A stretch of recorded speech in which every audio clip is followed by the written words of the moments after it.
Hello, fellow homebrewers. JP here, and I want to introduce to you the brand new Brewbuilt X1 Conical Series available at More Beer. More Beer sells the highest standard in homebrewing equipment, and the Brewbuilt Conicals are just that. They're made from mirror-polished 304 stainless steel, and they come with loads of features that you and I have been looking for. They have a full 2-inch bottom dump valve, which will eliminate your clogging issues, while the sturdy base includes 4 reinforced legs, just like those big Pro tanks do. More Beer also carries the Brewbuilt line of options and add-ons like casters, pressure kits, and even external glycol chillers. So you can find out more about the new Brewbuilt X1 Conical Unitanks by going over to morebeer.com for detailed videos on the entire line of Brewbuilt Conicals. You can trust Brewbuilt with your next fermentation, and you can trust More Beer to find the right conical for you. Brewbuilt at morebeer.com.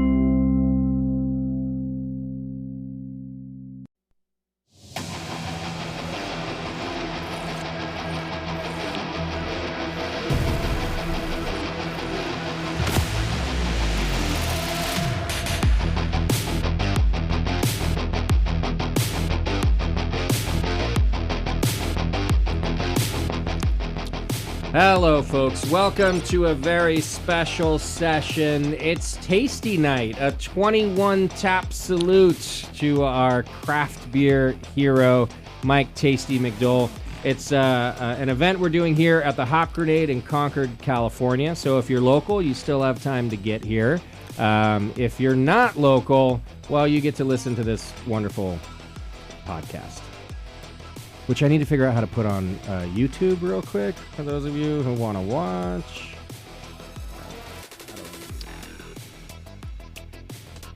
All right, it's only going to be on Facebook. There we go. Lucky us. All right, tonight's deal is I've got a lot of brewer guests who have come to town and sent us beer for a special Tasty tribute night, and I couldn't be more happy about the turnout and the response from some of his favorite folks. Teresa Pasuti, my co-host, is here to give me a hand and take us through the night. We've got a lot of great brewers to interview. I know. I honestly, I'm pacing myself. I'm going to go to the distance. Yeah. To the distance. Go to the distance. I'm going to go right to the distance. Yeah. Teresa and I already did one show today with Chad Mosier from Bankhead, and so you'll be able to, you've probably listened to that podcast already if you're podcast listeners. If you're watching on Facebook, well, then you already saw that show. So our first guest tonight, which I'm very excited to have because they have a special story, and we're good friends of Tasty's, just like Chad was, just like many of the brewers that are here. We have the folks from the, how do I describe this? Best brewery name that I didn't know. Totally shit on. What did I totally shit on? Best brewery name ever that I didn't realize was a good name. Liquid Gravity Brewing Company. We have Brendan and Celeste Golf in the studio with me. Welcome, you two. Hi. Yeah, thanks for having us. You guys made the trip up from San Luis Obispo, California. Correct. Which I appreciate. Of course. What we did was, for this event, we sent out, I only have 21 taps, which works out great to have a 21 tap salute if you didn't, if you can math that way. And we set out, we just thought of, Tasty's favorite breweries in California, so beers that we knew we could get this year. This is the first of what's going to become an annual event. People that we know he influenced, breweries that we know influenced him. And you guys, of course, were on that list for several reasons, which we'll learn tonight. So I'm honored that you accepted our invitation, sent us beer, and then actually made an appearance tonight. Thanks for doing that. Wouldn't miss it for the world. I want to jump right into kind of your special relationship with Tasty, and then we're going to talk beer and enjoy the beer that we have in our glass. And that is, as rumor has it, and y'all are now married. How long you been married? I'm going to wait for you. It's 4 years? 4 and a half. We'll go with 4.5 4. years. Good on you. I'm Brendan. I'm the same. I'm not married, but I mess up Yeah. the how long we've been together question. Always look. It's like negotiating. Always let them make the first, figure. We should really go back and look at this. Like, Get honestly, these that dates. works in all things in marriage. Just wait for the answer and then agree. Yes. Yeah. And yes. Okay, 4 years. Yeah. Let's call it that. But Tasty introduced the two of you. So yeah, as the story goes, so I had met her one other time. Okay. Okay. And so I was at the time I was a brewer at Firestone Walker in Paso, and big listener of the show at the time, and kind of came through the homebrewing scene, and so well aware of who Tasty was. And it was funny talking to Randy. I thought this was the first time we had met him, but apparently we met at the SoCal Homebrew Fest like briefly. Oh, when you were really a homebrewer. When I was really a homebrewer. Okay. And so, anyways, I reached out to Tasty when I was brewing at Firestone, and I said, "Hey, man, I know you're coming down for the Invitational. I'd really love to show you, the brewery." And obviously, he can get a tour from Matt or anyone there if he wants. But that's just who Tasty was. Is that he loved that element as well, like connecting with the home brewer that had listened to him, that went pro, like and so even though he could have taken the tour of the barrel room with Matt, he took one from the shift brewer on overnights. Right. And did he have to show up overnight? No. Okay. No. My first tour had to be overnight. It was. Brendan. Oh yeah, it was. No, that's literally where we met. Shout she out was to on a tour. Kyle Summers. Okay. So, anyways, Tasty. It was at the back of the restaurant at Firestone in Paso. And this is just this was when I first realized sort of the magnitude of the character, right? Of Tasty, yeah. And because we couldn't get 5 feet from the back of the restaurant towards the door, and it's a long stretch there. Yeah. We couldn't get 5 feet without someone stopping him and wanting to either take a picture or, pitch a recipe to him and get his feedback. And I'm just like, the first 3 or 4 times I'm like, whoa, this is great. And then 8 pit stops later on the way to the door, I'm like, this is crazy, Right, yeah. And so I give him the tour, and it was all good. We hung out all day during the Invitational, kind of in and out. I'd see him, and then at the end of the festival, everybody goes back to the Brewers Campground. And so I had met Celeste one other time, my wife, and she was at the festival. And so, we kind of connected there, and I'm like, oh man, I really like this girl, and I'm trying to get a wristband and a lanyard to get her into the festival, or to the campground. And I'm a brewer at Firestone, and it's the Firestone Fest, and it's the Firestone Fest, and I am having zero luck. Yeah, everybody's like, oh man, now I'm going in too, and oh no, I gave mine to so and so, and I just.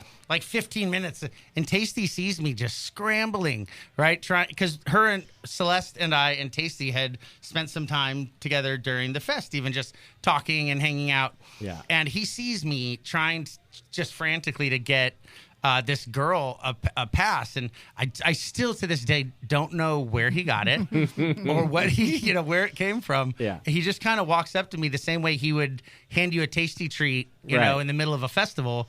He just sort of like, hey, bro, kind of nudges me, and he hands me a lanyard and a bracelet. Right. And I'm just like, oh my God, I've been trying for 30 minutes to do this. Well, and I think I was accidentally sweetening up Tasty without really realizing who he was. Okay, and my first conversation that I actively remember having with him is we were standing under the tents because you get that cool background access at those. Yeah. And Tasty and I are chatting. I'm like, who's this guy over here that's like some sort of celebrity that not only the girls are fawning over, but the guys are fawning over. Yeah. And he goes, no. Yeah, okay. Go ahead. I don't think that's fair. He goes, oh, it's this big guy from this big brewery. And I'm like, oh, yeah, kind of Mick Jagger looking. And Tasty goes, what, you're not interested in that? I'm like, I kind of like this guy over here. I'm more interested in that kind of guy. And so I think that somehow... She likes ugly beer dudes.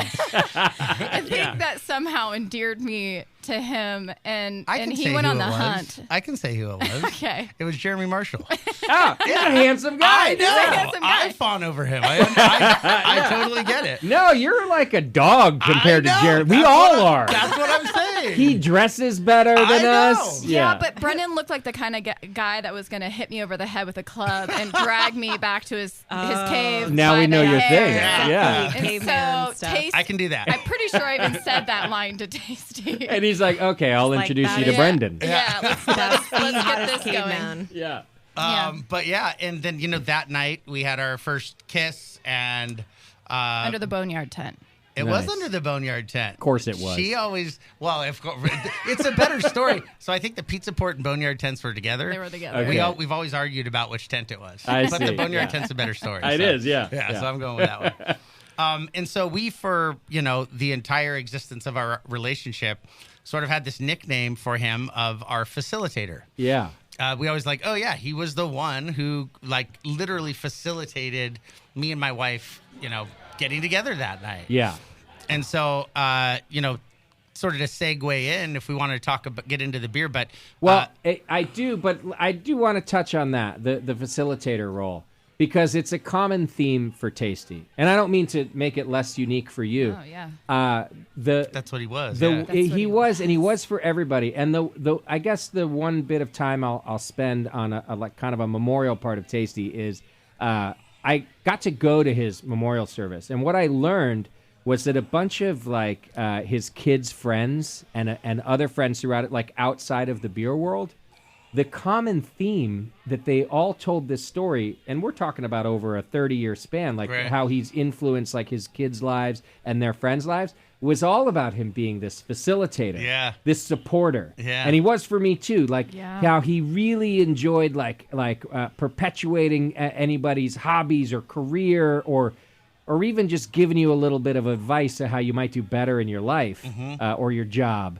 And so I love to hear this, that you guys thought of him as your facilitator, because it's this common theme of his whole life. Yeah. And what a great way. If somebody remembers you, if multiple people remember you with this same sort of thing, key role in that's their a life. real cool thing, I don't think you that think? needs to be all of our new goal. Yeah, right? Yeah. Yeah. Yeah, I got a lot of work to do. Yeah. Yeah. Because my legacy is shit so far. Yeah. But and just after that, Tasty became one of our best friends. We Yeah. would not come to the Bay Area and not hit up Tasty. Right. I would be driving through from, my uncle's house up near Sacramento, and we'd meet for lunch at, somewhere in the East Bay. Yeah. We'd be just popping in for a night, and it was we'd meet Tasty either here or wherever we were going. Even he would come and meet us there. But he was the only person that we made sure that we called or And texted. Roger, because we get in trouble with Roger if we don't go see him. Because he goes off the rails. Right. Tasty will keep you safe. Roger will he'll have a lot of fun trouble. With as busy as Tasty always seemed to be, if we let him know that we were in the area, he's like, we're going to connect no matter what. Right. And he always made you feel like you were the most important person in the room. Yeah. And that's a really special quality. I agree with you. All right.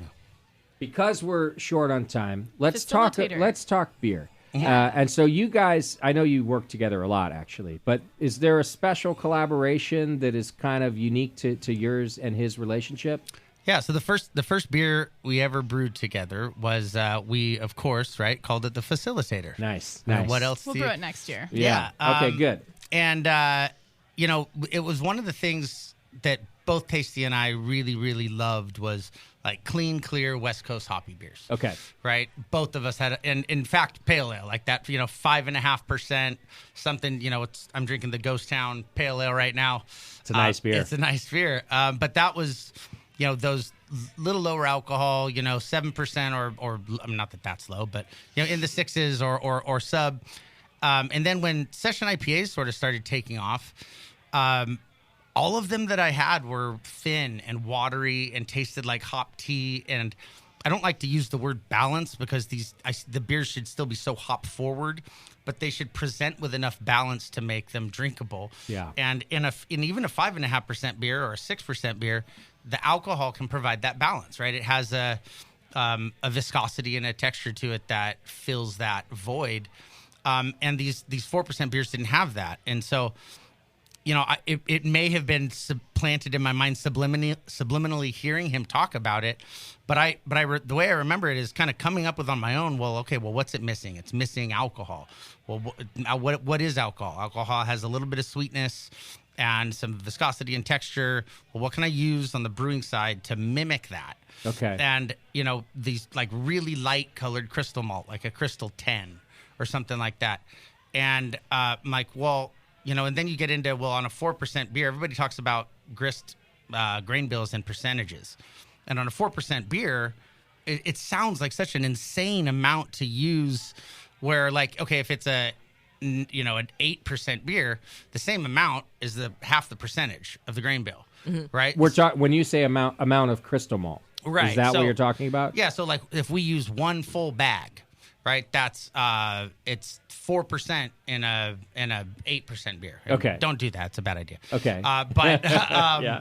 but the same amount, one bag, it's like think of it like salt going into a pot of stew. Yeah. It's still like a pot of stew. It's still like 1 teaspoon of salt, right? Yeah. But all of a sudden it's 8%. It's 8% of the grain bill, and that sounds crazy. And then my thought on it was like, well, even taking it further and then talking it with Tasty's was telling me he'd gone up to like 15-16% of this like crystal malt, and which just I'm like, whoa, that took this like idea that I thought, and I'm like, there's no way, and he's like, it works. So let me stop you there just to get some context here, right? Because over the years, and Tasty was a part of these conversations here on the Brewing Network and with other brewers, crystal malt in general just kind of became out of fashion. It's a bad word, right? And for good reason. Totally. Because there were these beers we were tasting that were like, man, where did the hops go? Right? And this sort of cloying sweetness would come about. So it became this no-no, right? Well, and the character can, it almost mimics oxidation. People say that, they oxidize easier. I think the actual character of darker colored crystal malts, if we're talking 40 or 60, can almost mimic that same effect when hops start to break down and you lose the brightness. And so, right. But then Tasty, as you're describing now, and I think he did this on the down low for a while because he didn't want to be not cool and say that crystal malt's okay for a little while, right. Until he experimented with it. Right. He sort of is one of these, which was surprising because he's like this advocate for dry West Coast beer, and then all of a sudden he's like, hey, Brendan, why don't you put some crystal malt back in there? Right? And for me, because I don't pay that much attention, I'd be like, what the fuck is he talking about? Yeah. I thought he's the guy who said no crystal malt. Yeah. Okay, so I just want to set that kind of foundation. Okay, I think if you think about it as like an inverse relationship, right? And so if you make a 7.5% West Coast IPA, like don't put crystal malt in there. Yeah, certainly not anything of significance. So when is he saying, and that you two talked about, when is it appropriate exactly? I mean, personally, I think once you get into like the 5% beers, I think they can benefit from a little bit of it. I see. And that was, our pale ale at the last brewery I was at was, we had a fair amount of success with it in competition. Yeah. It was like 8% crystal malt. Wow. Okay. And it just, it almost like, it fills that void where the alcohol is missing. Okay. So I know we're talking about this collab, but I have to ask because, can I say this? I want to make sure I'm being honest with you. Of my top 2 favorite pale ales on the market right now is Pale from the Crypt. Mm-hmm. What % crystal malt? I've cut it down a little bit, but Okay. it's still like, I believe it's 4%. Okay, so it's there to give it some of that body, which, by the way, my other one is Penske.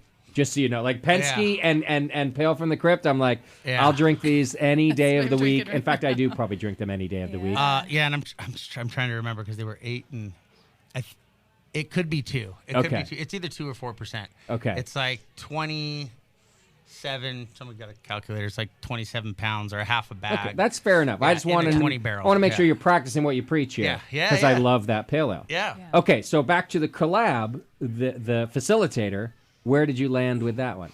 We ended up doing like, it was over 15% or right around it. Wow. And you were saying this one's like in the 4% It was range? 4.5%. 4.5%. Wow. Yeah. And it was like, we used like a Crystal 10.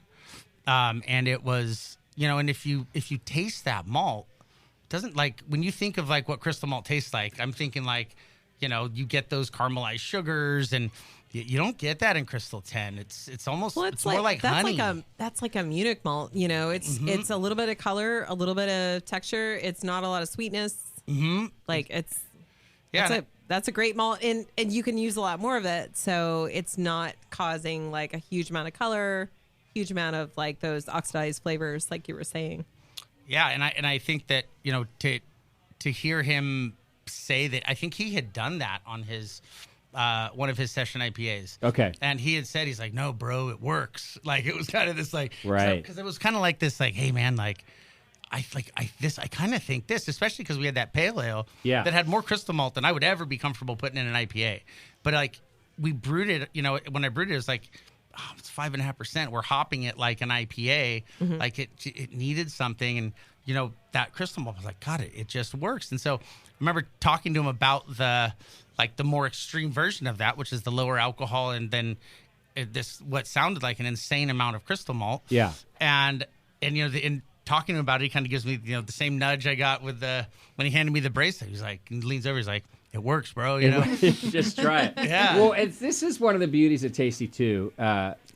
So I'll talk out of my ass all the time in here. I'll like listen to what you guys say, and then I'll paraphrase and say a bunch of shit that you didn't even say later. I'll be like, "Hey, Brendan said this." Yeah, Brendan's a crystal malt and IPAs. Tasty wasn't like that. He wasn't going to tell you that crystal malt worked unless he brewed it 3 times on his homebrew system, and not just brewed it, then brought it around in the trunk of his 4Runner and poured it for everybody who would taste it and get their reaction. Like, he really was like a put it to the test kind of guy. It's why our listeners always loved him, because he would come up with this crazy shit, but then he'd go, all right, well, taste it. I did it. I'm not just saying it's a theory.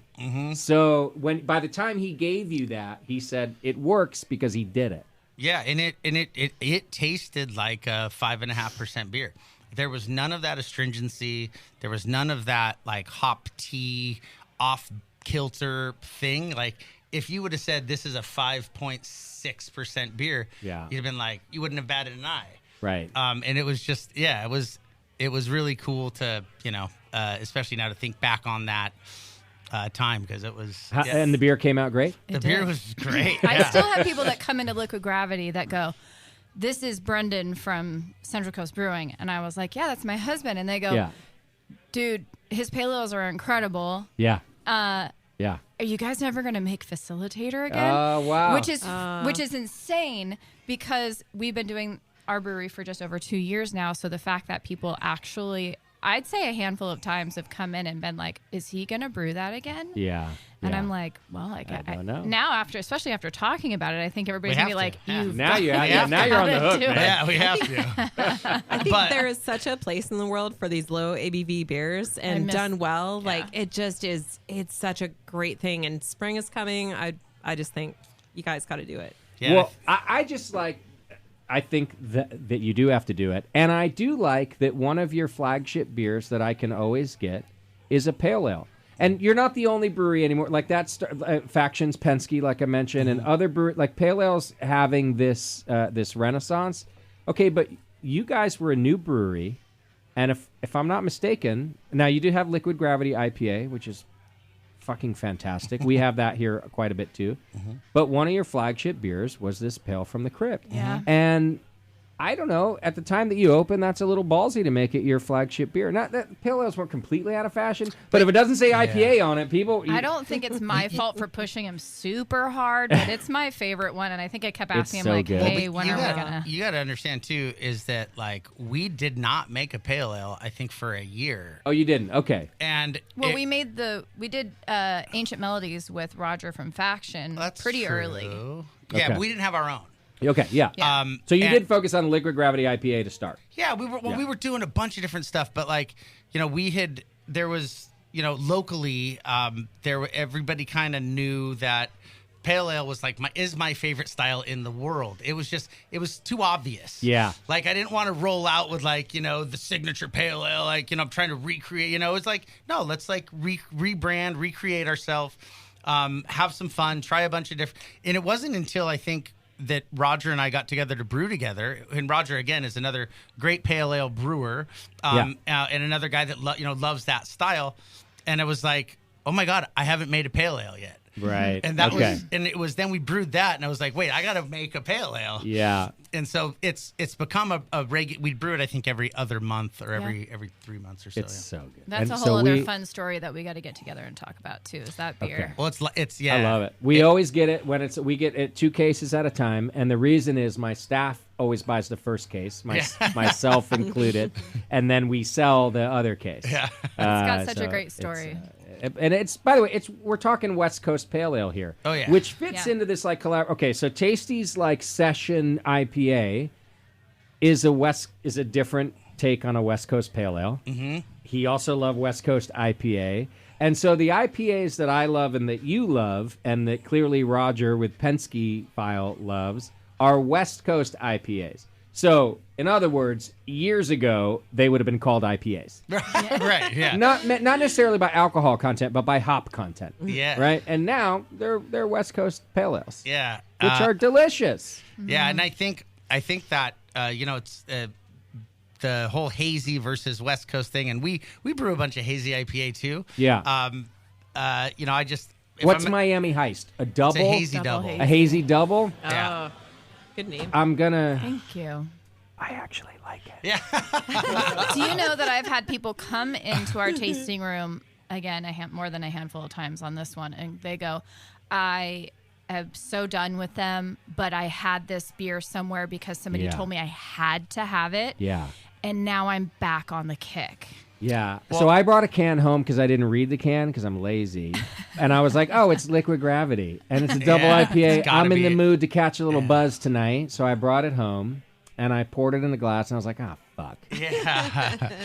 And it was delicious. We've changed. So, the branding on that one tit was the first can label we had designed. Okay. And so, there's a million things going on. We opened 7 weeks before COVID, and it was one of the things that we've actually changed now is that it just said double IPA at the top.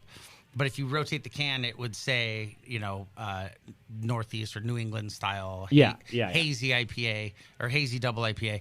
But if you're just looking at the front, all it said was double IPA. Right, yeah. Which is funny because talking to people now, it's like you almost have to make the distinction that it's West Coast. Yeah. I actually, the consumer in me wants that distinction. Totally, by the way. And it's probably there somewhere anyway, but I just grabbed the can anyway. Yeah. Yeah, you had to rotate it. You're not Oh my God, do I have to turn this can around?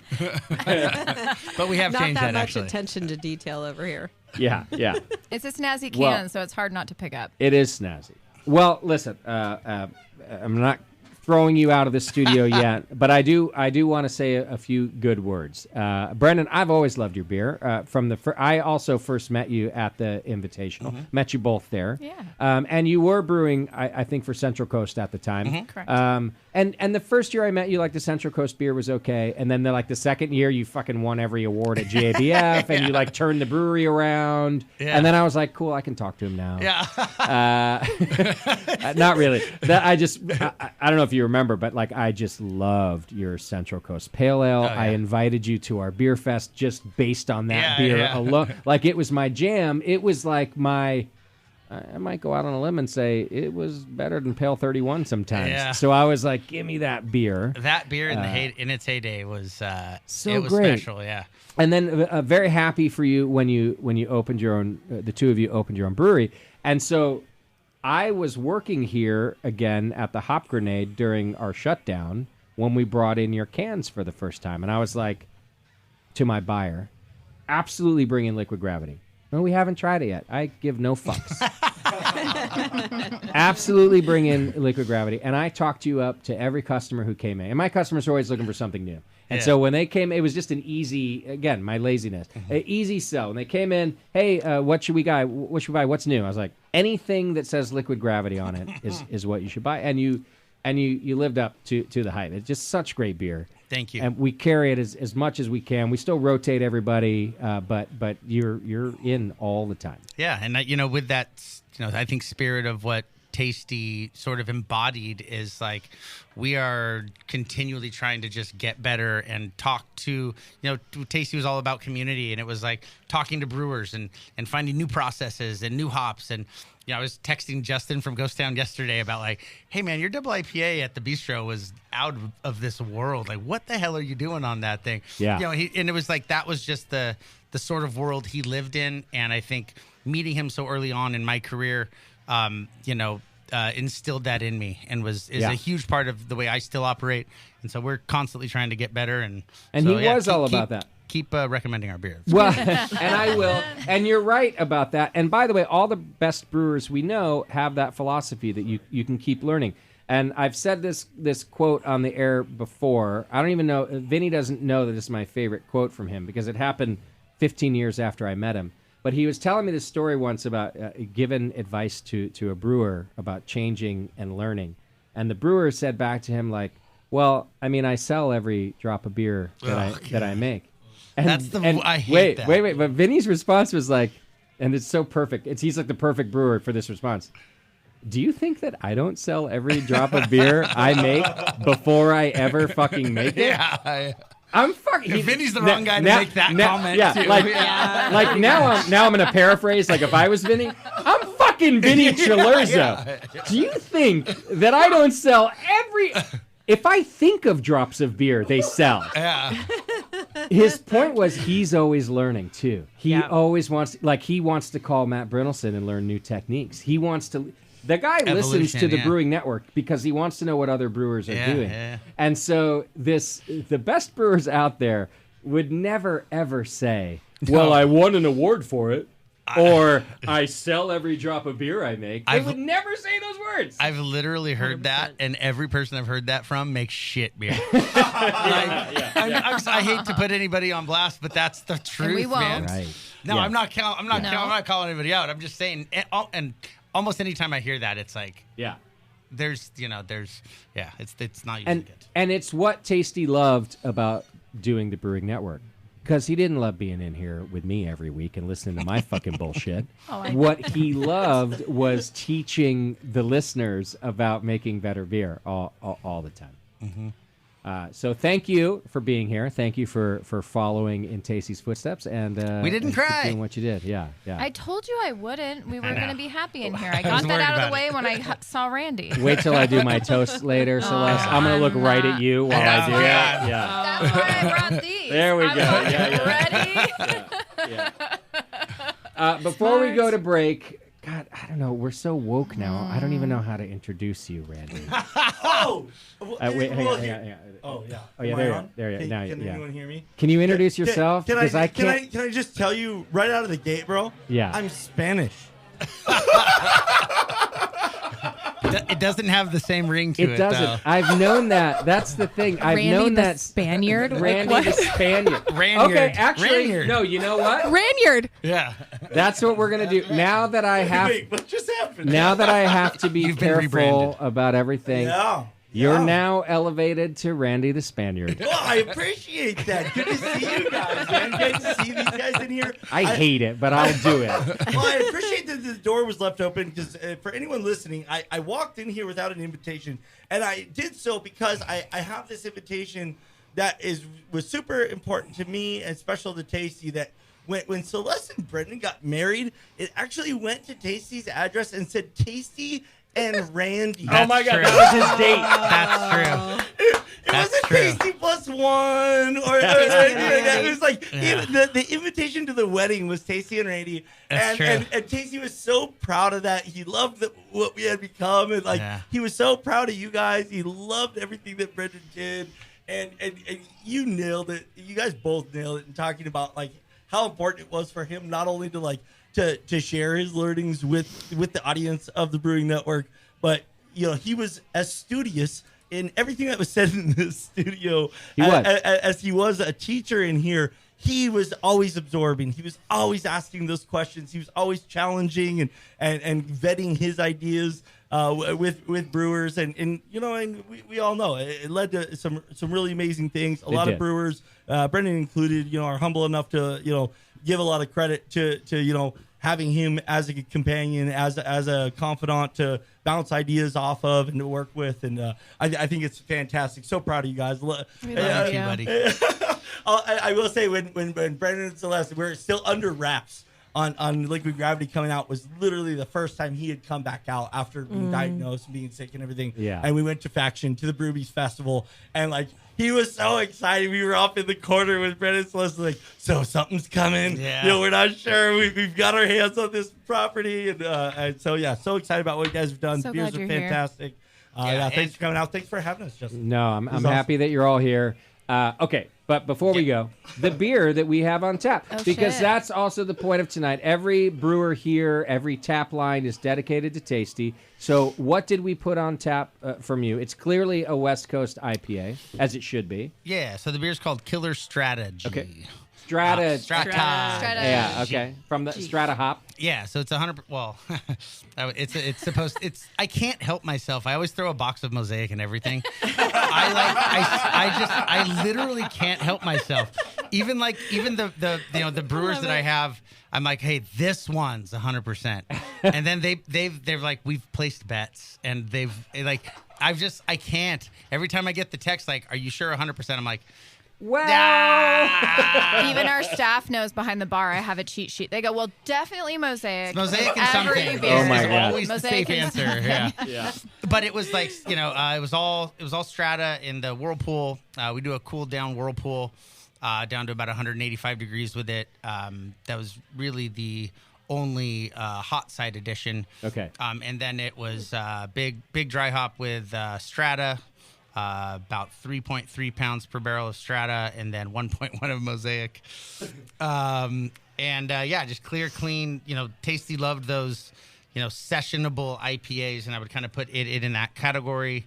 It's 6.9%. So it's got enough there if you want to get crooked, but you can still have one, and it's not a total face bump. But it's a beautiful beer. Bebo, give me the camera so we can show it on there so people can see like the clear. Yeah, very very light in color. Single malt.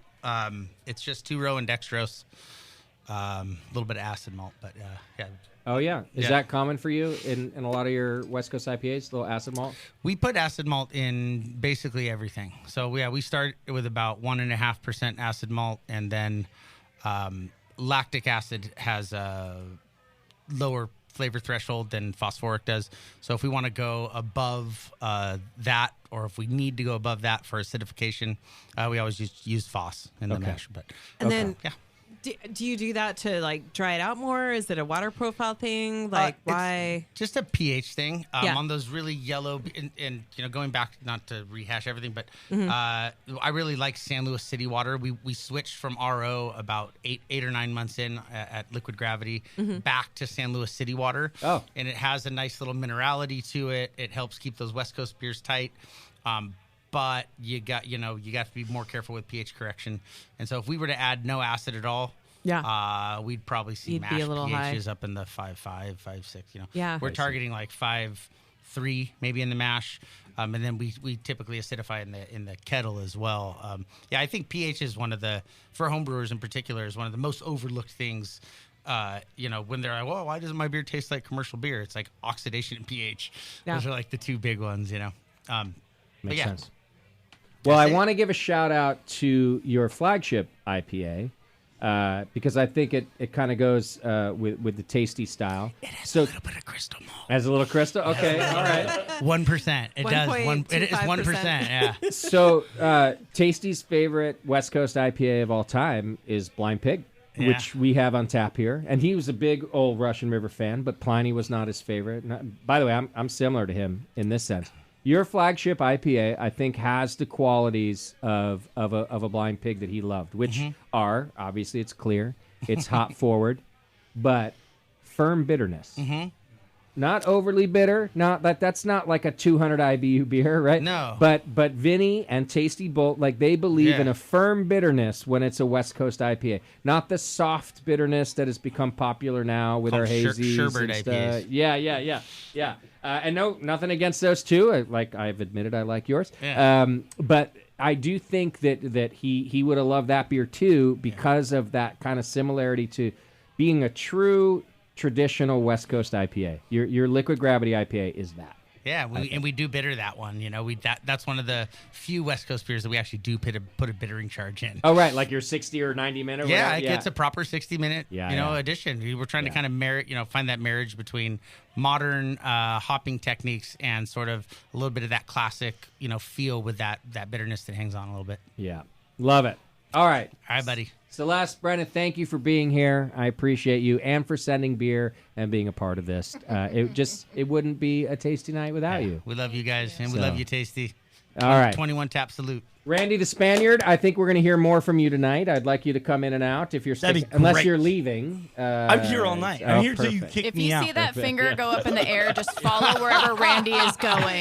That's true. Just follow him. Something good is going to happen. That's a good at festivals, if you see this, it's actually a good rule. Yeah, no, it's true. A good rule. Some shit's about to I'm happen. How have I really into never keeping the whole noticed group that? together. Oh, yeah. That was the first night that we met Randy at JBF. JBF. We were like, who the hell is this guy? What kind of drugs is he on?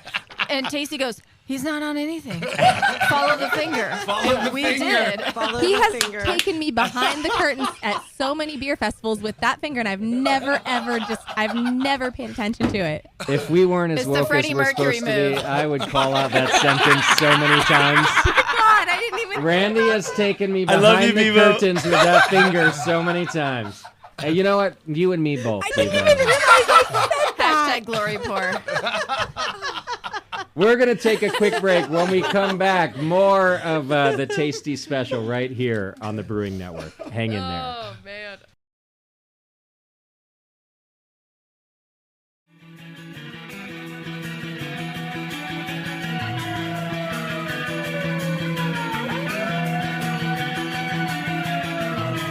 You're tuned into The Session.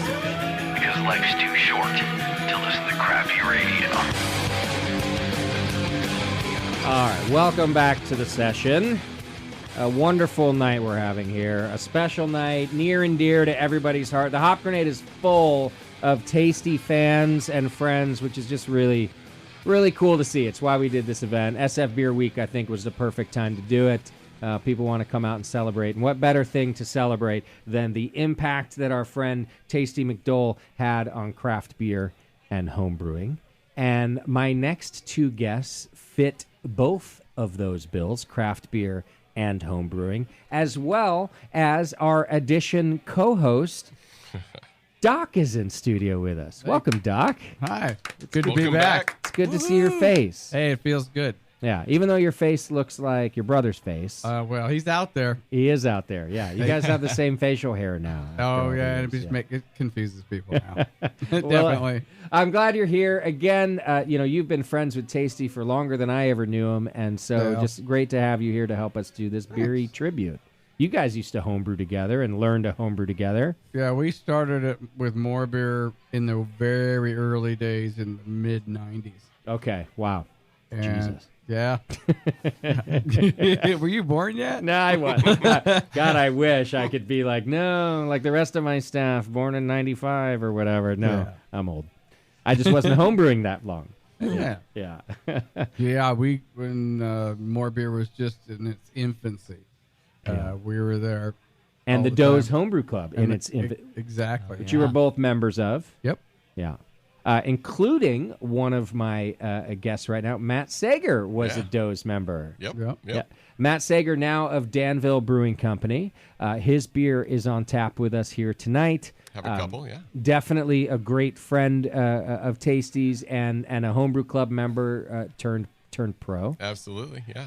And Mr. Win, he's now Mr. Mr. officially. And I've known this little shit since he was a little shit. Little one. Not a big shit. A little shit. I want to say that you were brewing in my backyard when you're like 19. Maybe 18? Maybe call it 16? Maybe. Allegedly.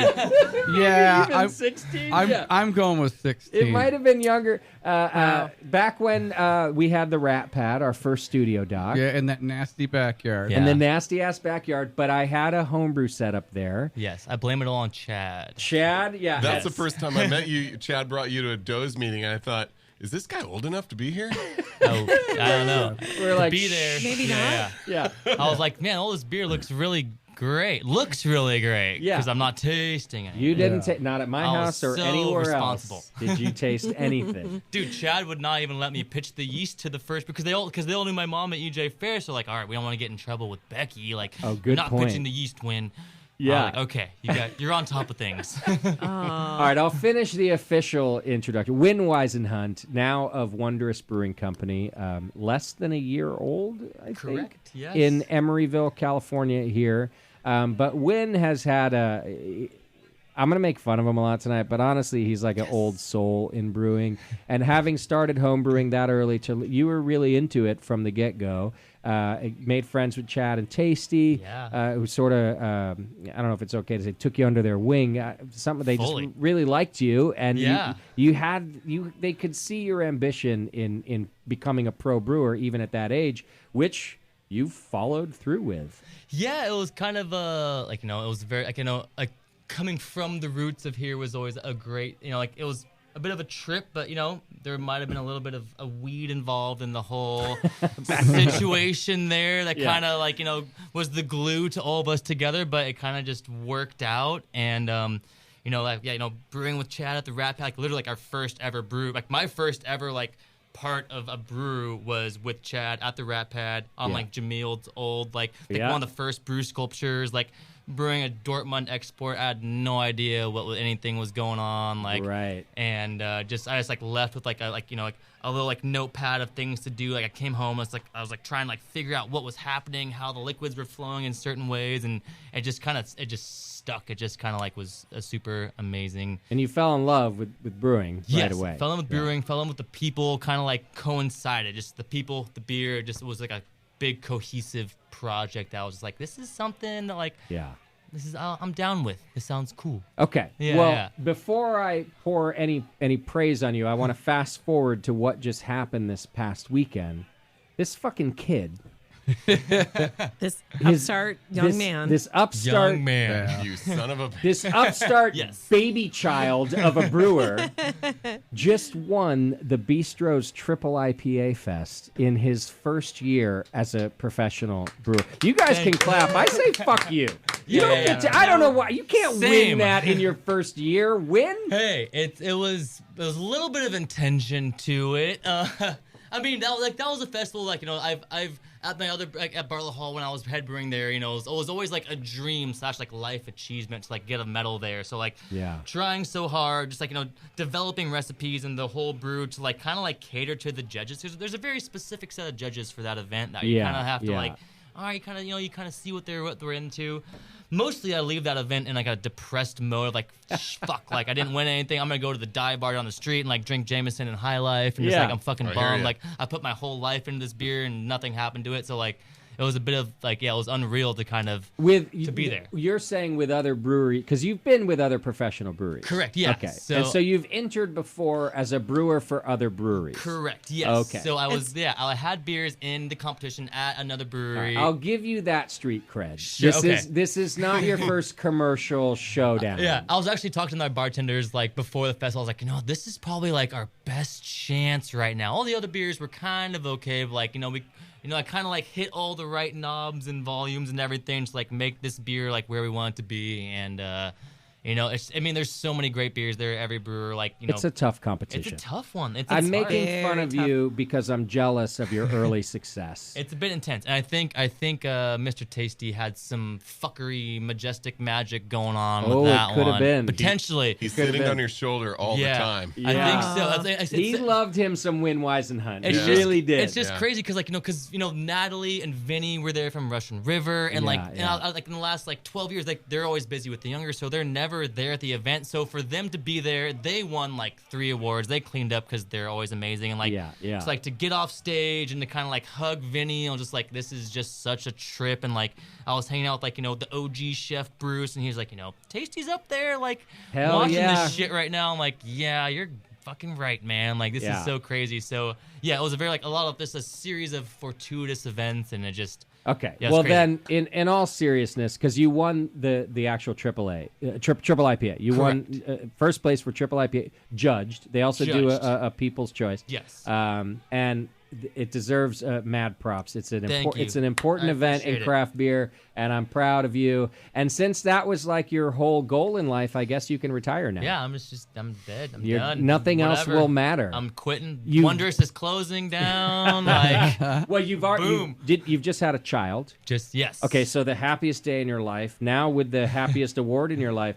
Win, what other goals do you have? Oh my God. I know. To Host have his own achieved radio such show. success Make at a age. podcast on the Brewing Network? Yeah. Maybe make like a little bit of money from the brewery. Oh, that would help. That would be kind of nice. That would probably help. Yeah, You know? send your kid to college. Yeah, the whole, Yeah. That whole thing. Like, but it's okay. We'll see what happens now. I'm open to ideas now. Yeah.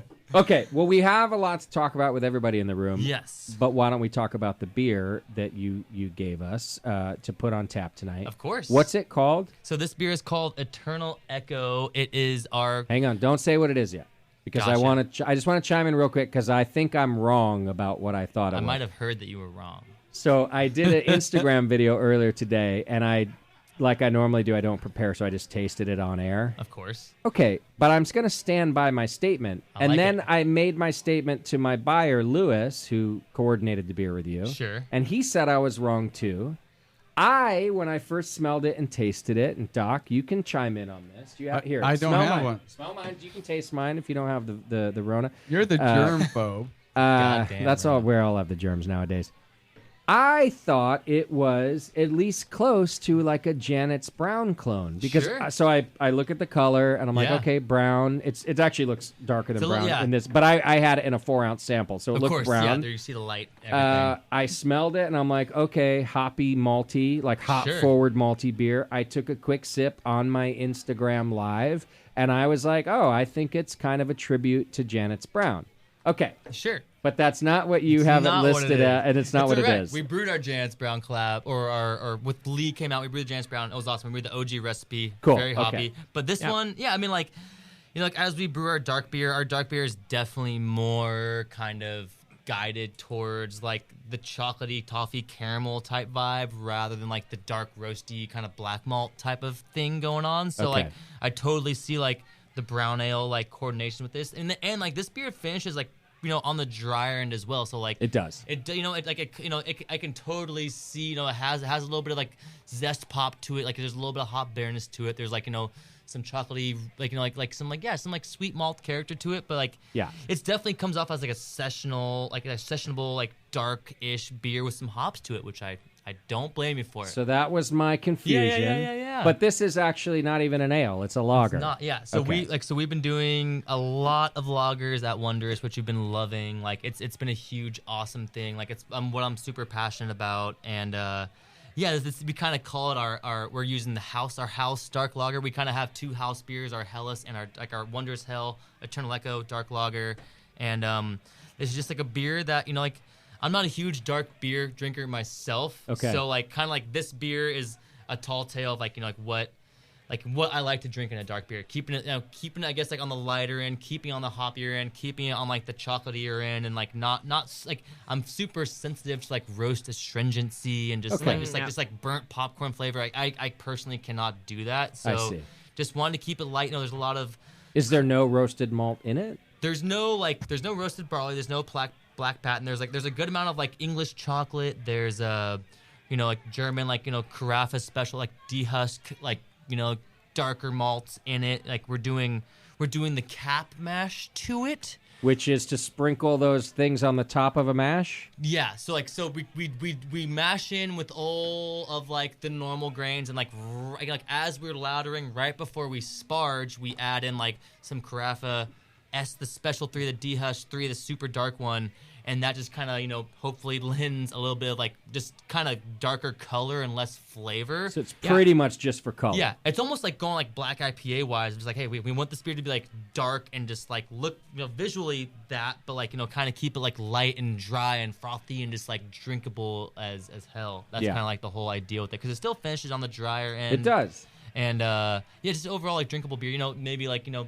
Moonlight Death in Texas is always a great inspiration for a beer. So As it should be. Yeah. Yeah. So we're we don't want to cop. Obviously, we're not into copying or doing that stuff. We just want to make our own kind of like this is our dark lager in a way. So it's kind of in the Schwarzbier category. Correct. What Yeah. are you going for? That's Like what, that that's what I level got of out darkness, of it. Totally. But Yeah, not yeah. so much roast and Exactly. very. Yeah. 100% true, smooth. and I totally fucked up by not entering that and not entering this beer in the World Beer Cup Schwarzbier Oh, you- category. Oh, I missed for- that For window. this year? So- Did that? Yeah, Oh, yeah. no. So Because I'm you just did gonna- great. I'm going to give you a hint. You email Chris Williams tonight and say, Chris, I Oh. screwed up. Can I Please, still? Yeah. Please, can I please enter this? It's a great beer. See, that's what You might want to send that email. I know. Well, I can I've send it heard for that you if before. you like. He's super nice. I heard he's super nice, and we entered it in international style dark lager, which is Baltic porter and American dark lager. And I'm I look at the Yeah. but all the beers that win that category are mostly Baltic porters type beers. Yeah. Just how international style dark lager is also there's Dunkel involved and there's a lot of random things involved in dark European style lager. So I'm Yeah. so we'll see. I'm I kind of want to email Chris, but we'll see. We'll figure it out. I I recommend. tasted Schwarzbier. Right off the bat. Yeah. It's clean, hoppy enough, but it's definitely lager. Yeah. Okay. And you'd And be nice dry nice finish. and dry, and spot on. Thanks, Yeah. dude. So Thanks, I Doc. I Well- would definitely Schwarzbier is what came to mind. Yeah. So Mark Chain is in the room with us, and he's our Hop Grenade social media guy. He does a Yeah. fantastic job, and he helped me do the video today. Mark, why'd you let me describe this beer wrong? I'm like, what the fuck, man? What? Did It's you all- know it's that all you had to about get the a truthful, organic Mark- reaction. BJCP? Yeah. By the way, Mark knew that. to He take was like, pictures? I'm just pointing the camera at you. I watched it. Okay. Well, I did fine, I guess, except that I got Wynn's beer wrong. But Hey. listen, I couldn't. It's okay. It's a nice mistake to make. If I'm saying it's a Janet's Brown tribute, I don't think it's a horrible I'll take compliment. that. I will right? Not at all. gladly take that. And I think, by the way, so now that I'm tasting it with you guys, I'm with you on the Schwarzbier, except I do feel the aroma is super hop forward, and I think that's what threw me off initially. And you can tell me I'm wrong, because I usually am. But I said Janet's Brown before I even tasted it. I'm like, oh, hop forward, and it Sure. looked brown in my little glass. Yeah, I'm not yeah. defending myself. I want to know if it's hoppier than a Schwarzbier. Is actually why I'm going all- down this path. Not at all. There's You don't think so? There's Okay. a minute addition at 60 minutes of Okay. what it's all alpha. It's So we're not talking late edition hops here. No, nothing like yeah, that. There's Okay. So I missed that too. there's nothing late in it. But it's a very highly carbonated beer, and I think I can I can see some aromatics being thrown off as some hop kind of herbal some herbaceous. I feel some the malt can Yeah. I feel it. I see I where love you're how coming Wynn's from. defending me right now. I'm sorry, I man. I love know. you, Justin. Yeah. I could be mean, but I don't want to be mean. If Tasty was here, he'd be like, "Nope, wrong." He's like, no, Justin, He'd you're say the ba- tripping. He You're totally would. He'd tripping. be like, "Nope, wrong." He'd say something. I just ordered it. I know. He'd just Yeah. call it Yeah. yeah. Actually, what he would do, because he was always so nice to me and everybody, is he would have been quiet the whole time until I asked his opinion. And then, Yeah. and then he would just express it without Schwarzbier. addressing me. But his whole thing would be like, "Yeah, really awesome Schwarzbier lager, all the things that you went Justin for." was wrong. Yeah, without saying I'm wrong. Yeah, and I'd be like, and then I would address. I'd be like, "So you're Yeah. saying I'm wrong?" Yeah. That was Tasty's move. Yeah, you He'd had to let pry you it know out of wrong. him. Yeah, and then he'd be like, "Yeah." Yeah. That makes sense. It's a wonderful beer. Thank you. Yeah. Thank you for sharing it with us. Of course. Also, just here at the Hop Grenade in general, we're so happy when you give us your beer and sell us your beer I love because giving you the you're part of the family, and Yes. and I just know Tasty be so proud of all these things that you're making, and this one He's this always in the mind. He's And always there. What's this one called again? Eternal Echo. Okay, nice. Dark lager beer with Yeah. a BIER. Oh, lager yeah. beer. Oh, We're right, going lager beer. full German style on Right. that one. Like a Schwarzbier. By the way, Exactly. Mark Chain, had I just looked up at the menu, it said dark lager. Like if I had done enough preparation to look at the menu, even. But as we know, I don't prep. It's all about you the just blind want to look tasting. good on camera. That's all I Yeah, care yeah. about. And how did I look, Doc?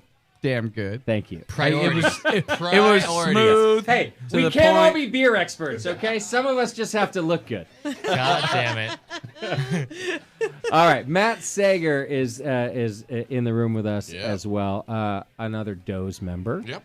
And not Danville Brewing is also not your first professional gig. No, I worked at Great Basin Brewing in Reno. Okay. Prior. That's right. Yeah. So when I met you, you had moved down here. Yep. You'd already worked at Great Basin, but then you homebrewed for a while. I think maybe some stay-at-home dad action to take care of the family. I was doing a little stay-at-home dad action, yeah. Yeah. And that's when I finally decided to get back into home brewing. And actually, that's where I first met Tasty. I was judging in Lodi. I don't know if you remember when the homebrew this section of the homebrew con was judged in Lodi. For the national homebrew. Yeah. Yeah, and he was the cellar master. And I think that's really the first lesson I learned from Tasty was humility. I went up to him. He had just won his what was it, the long shot. Oh yeah. The Sam Adams long shot double competition. IPA. And I went up and I was like, oh, that's Tasty McDowell. Yeah. Should I go up and say hi? What should I say? And I went up and I very meekly congratulated. Oh, congratulations! And he said, well, you know what? There were probably 50 beers that were better than mine, and I was just lucky enough to have the right judge at the right time in the right flight, and I won. Yeah. I take my wins and losses with a grain of salt. Yeah, that sounds very tasty. Yeah.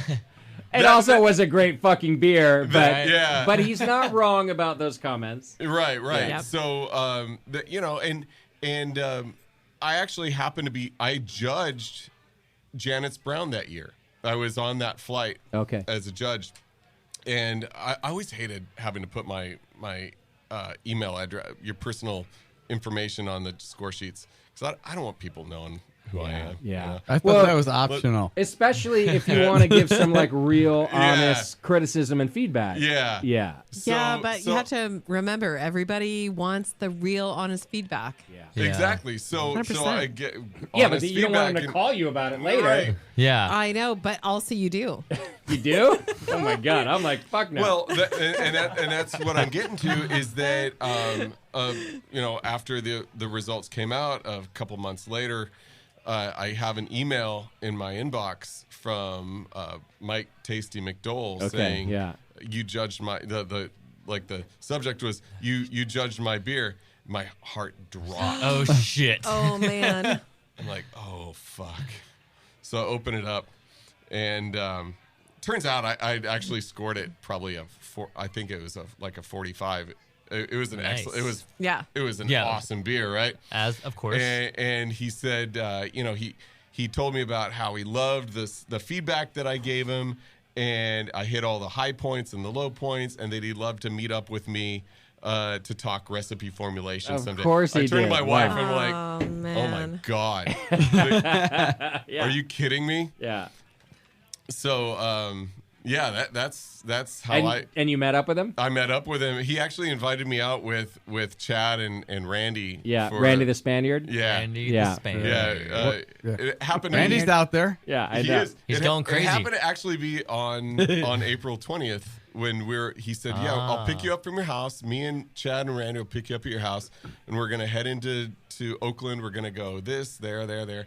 And I was still a stay-at-home dad. This is like, when you're in the mob and you get the call. Yeah, we're picking you up. On 420. You don't know if you're getting signed into the mob or checked out of the Right. mob. This is Yeah. what it sounds like to me. That's You how I get the felt. email and then the call. Yeah, This is bad. We're rolling. We're Yeah. rolling, Matt. Yeah. We're picking you up in a half hour. That's We're what rolling. happens, dude. Oh my God. So, In a Cadillac. Amazing. Yeah, so Literally. he pull- Chad's well, I mean, Escalade? he pulls Yeah. up. The Cadillac.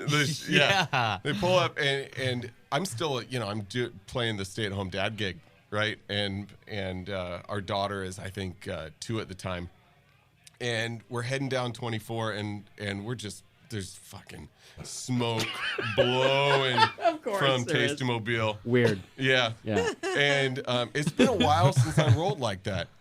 At that point, it had been a while, right? Yeah. Yeah, so- you've been a dad for a while now. Yeah. You moved on. Yeah. Right? So, Yeah. Oh, he grew up. I text, I remember those days. I get my phone and I text my wife on the DL like, I might need you to pick me up later From the sidewalk.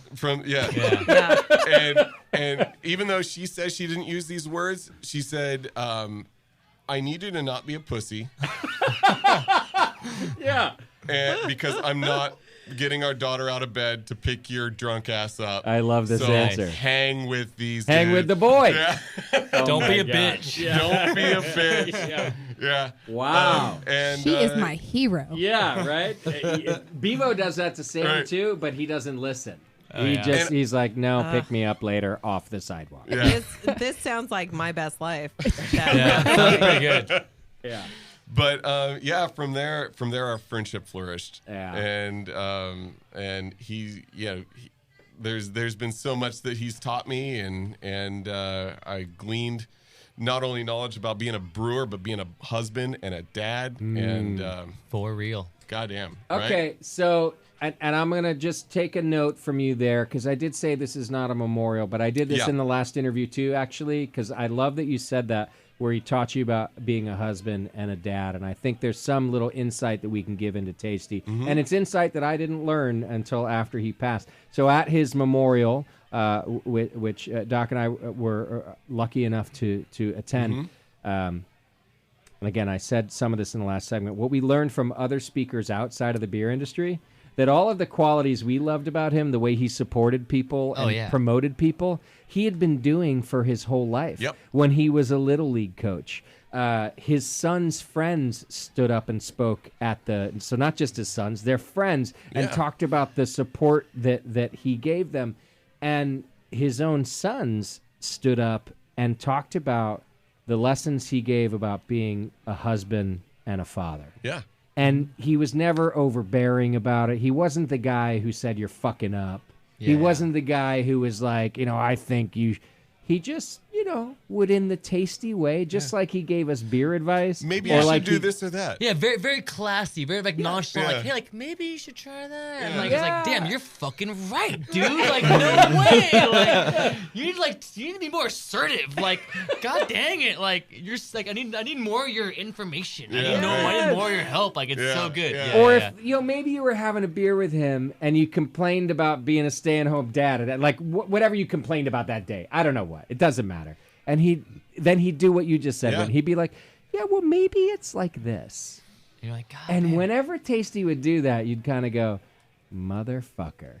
Yeah, Yeah. that's about right. He just knew the right things sometimes. You're like, huh? Like you seem so like this people relevant. I can't Yeah, tell you how many yeah. times I wish I had a mic, not a microphone, but a little recorder. Yeah. Yeah, because I'm gonna go home and say this to my wife, but yeah. not in the same way you said it, and I'm gonna sound like an idiot. Yeah. I always want to say like as technically he like knew beer and like recipes and all the breakdown, like he kind of knew that thing about people. He technically knew about people and their feelings and their mouths and their taste and just like how they acted. Like it was like obviously brewing great beer is a technical aspect, but like there's so much more to it, like how people taste and feel about it. That like Tasty kind of brought that into the factor of it's like, hey, like this. He understood people. Yeah, understanding people was just like, I never understood people, and it's still hard to this day to understand people. I don't but understand like, either. It's any not of you. everybody's It's hard. skill. It's really not. I know you're not like being self-deprecating, but it's really not everybody's skill. It's hard. And honestly, I consider it one of my skills. And I didn't have what Tasty had. That's why I'm a Tasty brewer. could really get to like the heart of what people were really 100%. and then sort of deliver a message that addressed that. Correct. I liked it when he'd say, well, maybe you should have done that. And he'd walk away. Yeah, sometimes it was to the point. Well, he'd just go, maybe you should have done that. I just- should have done that. And he just drop a little, boom, and it's he would drop the boom. Oh, yeah. Giving you time to think about what he just delivered. Yeah. Yeah. He was kind of just like the perfect embodiment to me of the word discernment. Yes. Right? Like he could speak to you and then he was like, okay, This is the level we're going to talk on. Yeah. This is the things we're going to talk about, and this is how I'm going to communicate with you. Because he would say things that like he would be like assertive, like he would say things that, like no one else would say in the room, and it's just like he was tasty. He would like all right, this there's like this weird taste to this beer, and everyone would be like yeah, I didn't want to say that, but like Right. now But that it you tastes said like it, shit. It's and, okay. Like, he kind of like opened up the room of like Yeah. all right, we can all talk about this as a community and like like positively rather Right. than just like. Yes. Like this, he just Because he was no bullshit in a couple of ways. For one, Yes. if you were around him and you were bullshit, he didn't really deal with that. He would walk away. He would politely walk away. True that. So he was no bullshit in that sense. He didn't really want it around him. But then he was also no bullshit in the sense that you just brought up. If we're all tasting the same beer and not calling out the elephant in the room, he had a nice way of bringing up the elephant in the room. A very elegant way of just like like hey like that was like one of his like kind of like his like little special things of like he would tell brewers like, hey, your beer sucks, but in a really nice way, like there's a lot like there's a lot of improvements you can do to it, but like he wouldn't say like, obviously like oh this beer's not good, like he would just be like, hey, well, what was the base malt? What'd you ferment at? Did you do a diacetyl rest? Like he would say those things and like kind of like break it down from there, like oh yeah, maybe that's why this or that. But like he was very constructive. That's how I learned constructive to approach criticism that didn't even feel like criticism. Yeah, exactly. He might ask you what's your brewing equipment. What are you on? Yeah, and exactly. he engage you into what's your brewing equipment. Sure. And in that, it'd get away from your shitty beer. Yes. But he was very interested in what you were brewing on and how you were brewing it, and he would help that way. And if you still couldn't deal with that, like if in all his efforts, then he would just give you the fuck off walk away. Maybe not in a mean way. That's me paraphrasing. He'd then just be like, well, because let's be honest. He was fucking old enough and wise enough to not deal with you if you couldn't handle 100%. a little like. And those were people he didn't become friends with. And I've heard him say how many times, well, I tried. And hey, I tried. Yeah. And he wouldn't say anything after that. Yes. He wouldn't say, well, they continued brewing shitty beer. Yes. He would not even go there. He would just go, well, I tried. Yeah. That's And right. And that's where you leave it at. True that. Okay. So, Mr. Matt Sager, Yes. I believe we have 2 of your beers on tap tonight, which, by the way, is a testament to it was kind of, we wanted to do like there's the Doe's relationship and there's the professional brewing. And so thank you for sending us 2 different beers. Well, thanks for asking. Yeah. Let's talk about what we're drinking now before I got to get us to a break. Which beer did we get from you? So we have the Vienna Lager. It's our Steiner Recliner is what we call it. Nice. And beautiful beer. Yeah, I mean it's classic Vienna Lager. When we're brewing, we're not trying to get too cute with things, and that's another thing I learned from Tasty is simplicity, and that's when I brew. That's my philosophy on brewing is simplicity, and not throw the kitchen sink into it, right? So this is just basically Pilsner malt and some Vienna, and I did a little like Wynn does, a little dark malt for color during sparge. Perfect.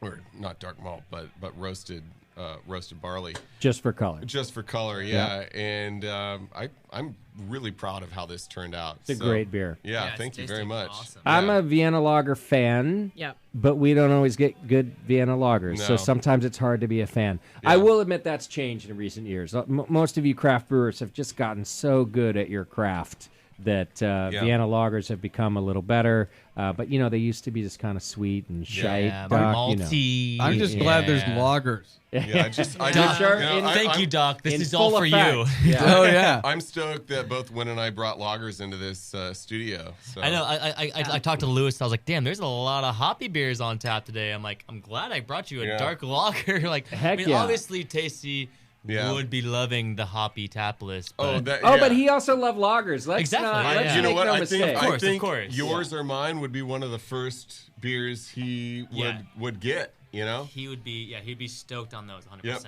Yeah. Yep. Agreed. Oh, yeah. So yeah, just a nice little toasty bread crust. It's beautiful. I don't know what else to say about it. I can't wax as poetically as Wynn did about his beer. Well, that's because he's like a medal winner at Bistro now. He's blowing smoke up his ass for a week. I took the YouTube medal winner Bistro Fest class. I'm like, all right, now I know how to talk about this stuff. I'm not gonna toot my own horn, but I also walked away with a medal that Oh day. yeah, can we say? What did you? Oh, now I feel like an asshole. What did you get, Matt? Sager beat Pliny the Elder with a silver medal. Got a silver double IPA. But I'm not gonna toot my own horn. No, I'm tooting his goddamn Thank you for tooting his horn. I'm an idiot. I only know because people came in here bitching about this asshole in his first year. I was waiting for Justin to shut up about my award So you talk could, about Matt's reward. Well, congratulations, Matt. Thank you. So that's in the double IPA category. Yeah, Chuck's our So double IPA. the Chucks, they're GABF winning. See, double yeah. IPA. That's what I love. So like Nick, who used to work here, Nick Two Mamere, times who used to at work GABF. Who's now at Bartlett Hall. Two-time medal Help us out winning. at Wonder. Yeah. Two-time medal winner. Yeah. But like we always talk about like medals and like obviously we nerd out about beer stuff, but like there's a difference of like breweries that medal kind of like once or whatever at a competition, like rather than like breweries that medal consistently. Yeah. And like to have like Chuck's like cool like GABF now Bistro, it's like all right cool like you're on to fucking something and like you're doing something right and like It's that's a like good rad. point. Because like you were saying about Tasty, he's like, well, I had the right judge at the right time. Well, when you start doing the Firestone thing and you win across multiple, Matt Sager, yes, then So- you're onto something. Exactly.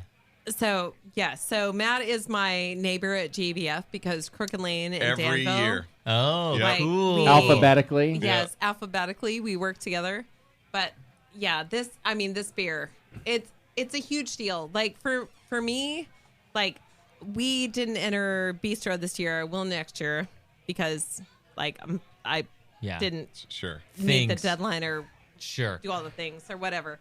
But like to me, winning the Bistro or any medal in the Bistro is actually better than winning. That felt GABF. more special to me. Yeah. Now, obviously, we won the GABF medal our first year out of the gate, which was awesome. But I didn't want to. I didn't want to be perceived as like a flash in the pan sort of thing.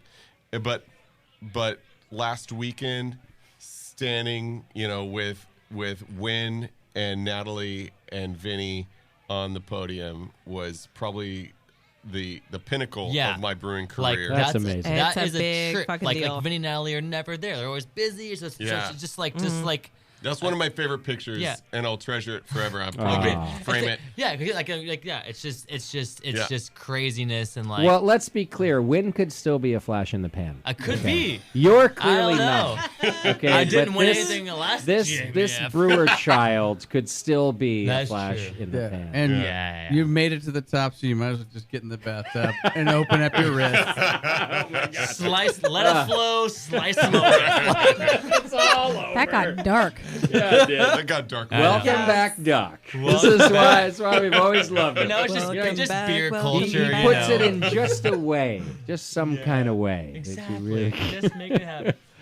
Tasty would have loved that. Yeah. Matt, congratulations. Yeah, really. Congratulations. Mad, mad props. Dude, that's so thank rad. you very much. Even I though, appreciate That's a big Vinny's deal. just walking away with 3 medals from Right. No big deal. Does he just throw them in the pile? Yeah, it's just Yeah. like, I exactly. actually saw him toss it in the trash as he walked out.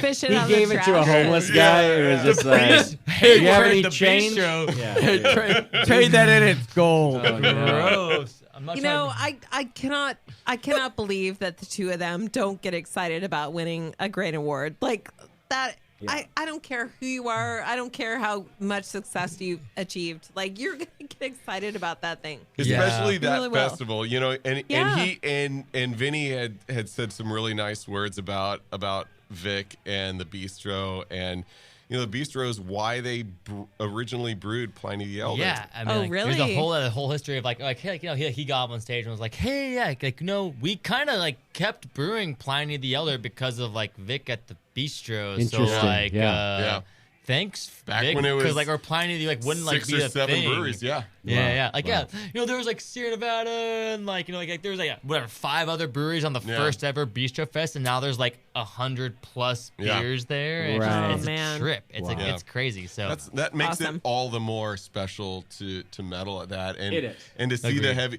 I remember going into that, looking at the heavy hitters on that. I'm like, oh my god, I don't have a fucking chance. Now you're a heavy hitter, bro. There's a lot of OGs on the judging list, but Nate Smith's on the judges table. So is Nicole Ernie. Yeah. So I'm like, all right, there's a couple of modern people on there, which is good. Modern people. I actually let's just, and I got to get us to a break. Sure. But one thing Wynn said in the beginning when I'm making fun of him is you were like, over the years you paid attention to the beers that won. And then you knew the judges that were there, which are repeating judges, and you're like, "Oh, I'm going to make beer for that." Yeah. So, like, honestly, usually I make beer for like, oh, cool. I have a certain taste and palate about like what I want, but like, like being a competitive brewer, you kind of have to like just kind of you have a target in a way. It's like this is like research. This is like the way to go about. Yeah, looking at the reminiscent list of all the winners and like seeing how they were like what were their consistencies and everything. Like, all right, cool. I'm gonna kind of like brew a beer targeting that thing rather than like it's cracking the code. You gotta crack the code. Am I selling out? And not everybody does. No, fuck no. Do you think? And I don't have inside information, so I'm not calling them out. But do you think that Firestone won all those medals without doing this kind of thought? This kind of like, how does it work? How are the styles perceived? How do we make beer that the consumers love? So no, you're not a sellout. You're on to something. There was an intention. I cast the line in the spot that I wanted it. And that's what I told Vic. That's what I told Vic on Saturday. I said, we finally cracked the code. You gotta crack the code. Yeah. But all right, I gotta get us to a break. Thank you two for being here. Wynn Wiseman from Wondrous, Matt Sager from Danville Brewing Company. Doc, you're gonna hang out if you don't mind, unless you got to go out and drink beer. When we come back, gotta pee. That's fine. We're gonna take a break. When we come back, the usually half-clothed Roger Davis from Faction Brewing Company. We'll be right back here on The Session. Segmented, demented, fermented. It's The Session.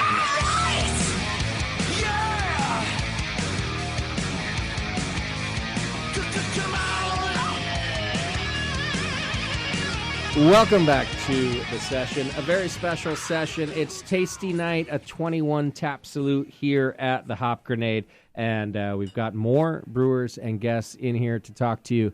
And then I got to get out there and enjoy the 21 taps of beer that we have going on. So right now we have, everybody get ready,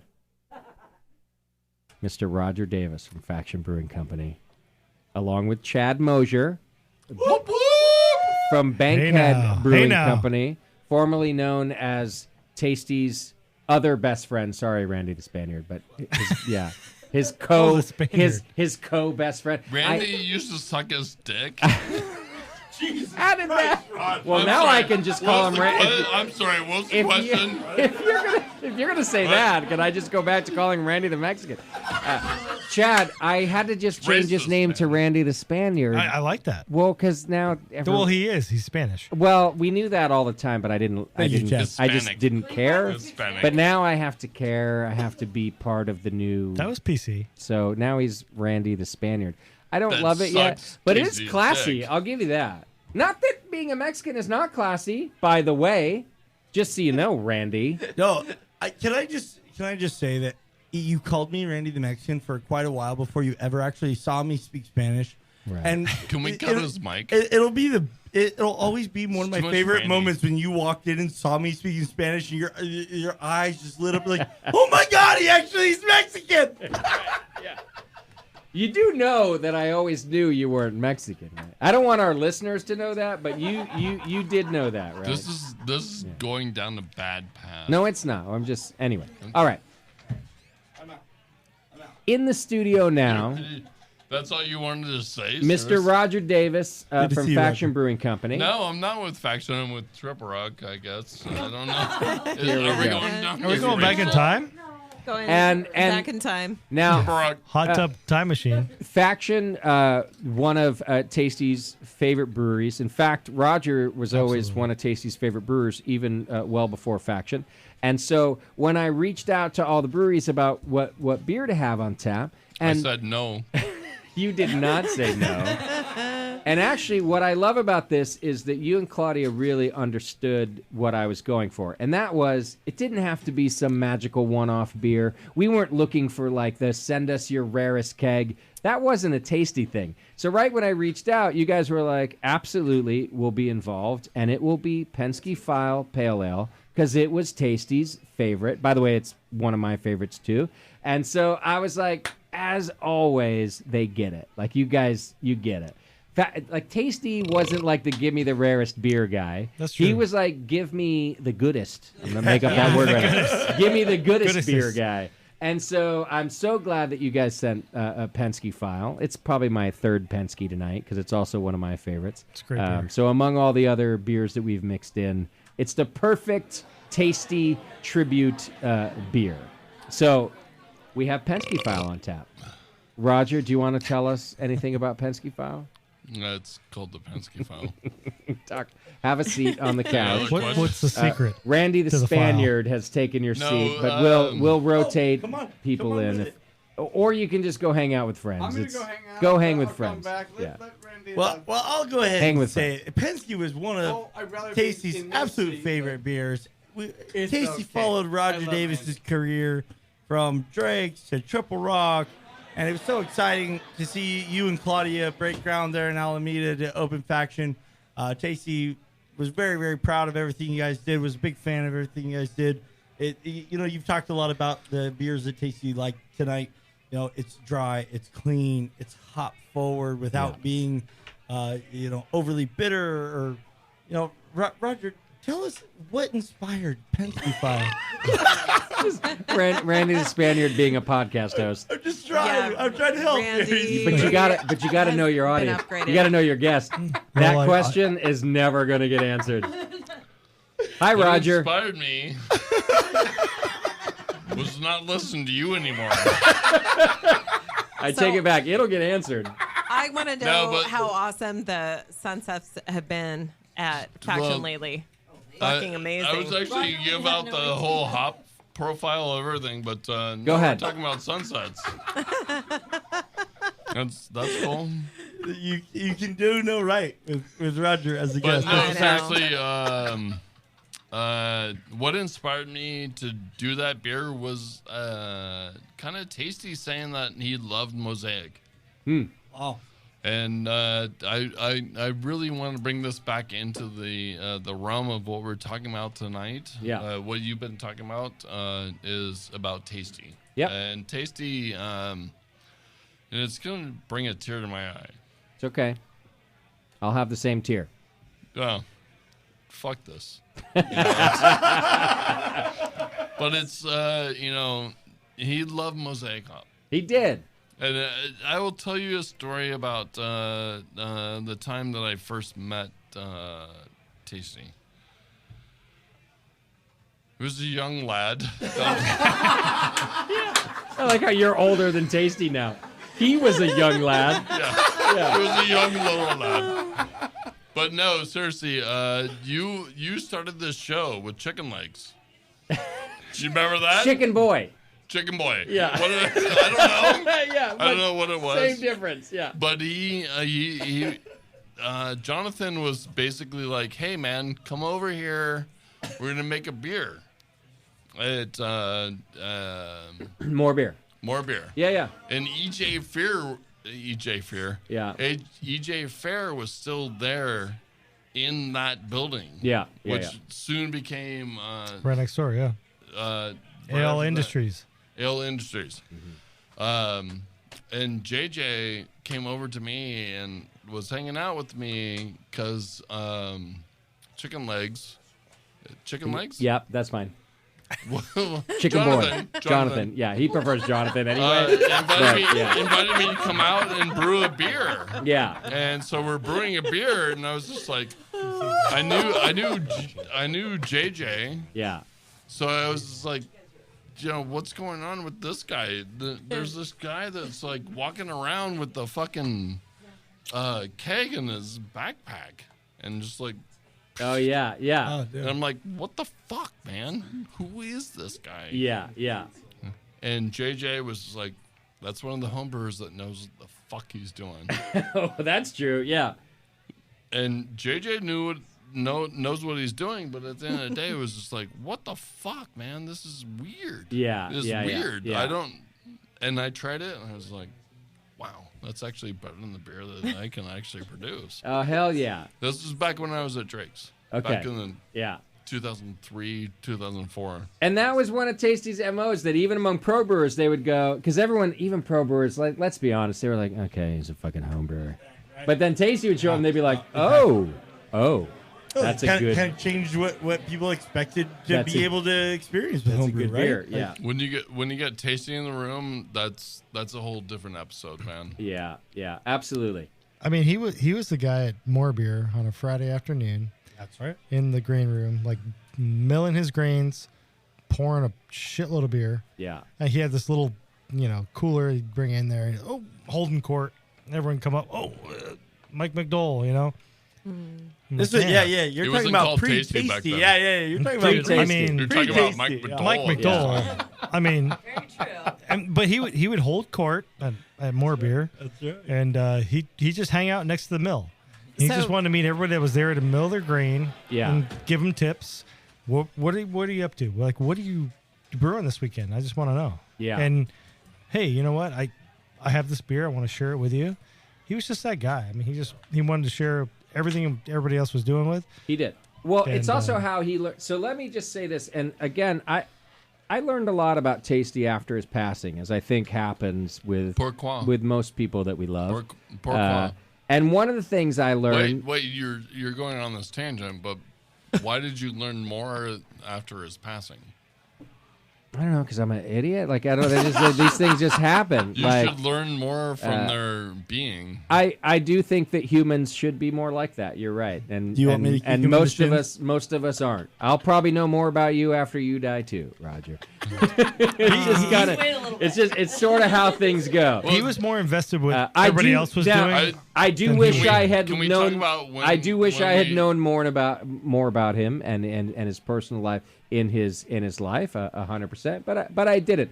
And one of the things I learned at his memorial and through talking to some people who knew him longer than me, and I just think this is a good lesson for other homebrewers. Tasty wasn't born Tasty.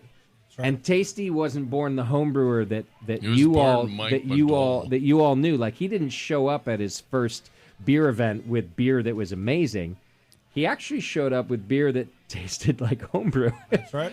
But what made him different was that he really wanted feedback and really wanted everyone to tell him all the things about his beer that were wrong. So and that was the coolest thing about him. Chris Graham and some others that knew him even longer were like, this guy used to show up on Fridays at More Beer with beer that wasn't all that great, but he showed up on Fridays to share it with us all, so we could tell him what was not great about it. That was the thing that kind of went unsaid. But yeah. Yeah. Well, and I kind of pointed this out because you all can be as good as Tasty if you take on his philosophy, which was he didn't show up as a great brewer. That bullshit. He didn't show up not everyone. Needing criticism. He showed up needing criticism. And that's what he would tell you too, right? Yeah. And that's what made him so beloved by so many of the audience of your show, of who's listening here, is that he was so humble that he was there. He was where they were. Yeah. He did brew beer before temperature controlled fermentation, and he was there before understanding yeast pitch health, how important that was. And that was the thing, is everyone saw him as this social person that just wanted to mix it up and show up on Friday nights with his beer. But in reality, he was taking advantage of everyone else's knowledge. Yeah. And he was soaking it up, and he was saying, "Hey, what do you think of this?" But where rubber met the road with Tasty that doesn't with everybody necessarily is he was taking notes. Yeah, you know, that's right. He was listening. He was listening to that brewing feedback. he was brewing the crap out of everything. Like Oh, he yeah, he absolutely. brewed. He brewed more than any home brewer brews. No, that's true. He almost made a career out of Yeah. just like homebrewing. You know, Yeah. he had the Yeah, opportunity. and- You know, now that COVID hit, we all work from home, right? Tasty invented working from home. He's like, Or been not there. working. yeah, exactly. But he was on brewing on that daily. note, it's like it's intense how it's basically there's a lot of breweries or brewers that are like doing what Tasty did, you know, as professional brewers, and it's like my hat's off to them because like I gave up, you know. It's like I'm running a business now, and I'm like, fuck this bullshit. How do I keep it live? But That's fair. it is fair, but at the end of the day, it's like I look at Julian right now. That dude's a fucking chemist of Yeah. like what the fuck is going on in the brewing world Of beer, and he's yeah. making so much good beer. Same with Vinny. You know, it's like those people are like they just I don't know. Keep their ear to the grindstone. Yeah. Always learning. Always, yeah. Yeah, Well, that's I'm waiting something on, that you I'm you waiting always on get credit. myself to figure shit out. No, we always gave Roger credit for that. Tasty always gave Roger credit for that, and you know you've talked about this when He Brendan shouldn't, and you was shouldn't, on, and no one you know, should. it was But we all do, interesting, and it's so nonetheless. fun. We Oh, no. got Chad here. You know, Chad and I had the great honor, honestly, to be part of the Russian River Jennings Brown collaboration, and it was one of those things that like back in those days, Vinny was like exalted on high. You know, great. Really quality beer was hard to Fucking find. great beer. back Yeah. in the day, and he really like blazed a path of consistent good beer To help champion that. Right, exactly. And as we got there every year, it was always so impressive to us that we'd show up and he'd go, "Oh, I've tweaked the recipe for Pliny. I've tweaked the recipe. There's this Yeah. new malt that I heard about, or I had this conversation with Matt Brindleson and this technique, and he was constantly tweaking, just constantly looking at how he could improve the process. And here you're talking to a person that is considered nationally, globally, maybe even as one of the best brewers on the planet. Yeah. And yet he would tell you that what you think is his best product isn't there. It's not there It's yet. not perfect yet. And that was Tasty's deal, too. So you- absolutely. But you know where that Tasty started, right? always wanted to make a better beer. But Yes. you know where that started with Janet's Brown, right? So the name Janet's Brown, that was like the one beer that she would critique. His ex, his wife. His wife, yeah. passed away. That was like the one beer she fell in love with, and the one she would critique over and over and Right. over. Yeah. And so I think he was hot and heavy on perfecting that beer, but Yeah. just it carried over, right, and everything. And I think just as a human being, like There you go. he would give you a critique, but make you feel good about it. Like Yeah. he would Oh, bust absolutely. your balls Right, and like right. that's not the right path. He'd But inspire he'd make you to do better. He'd make you feel good about it for a Yeah. while, but then like after it, you go, "Wow, like that was a talking to." It was really Not giving you like- good advice. Yeah. And he was really good about it. Yeah. Like and Do you have to cut this? What would you do without Bevo, Justin? Can I just ask you? Yeah.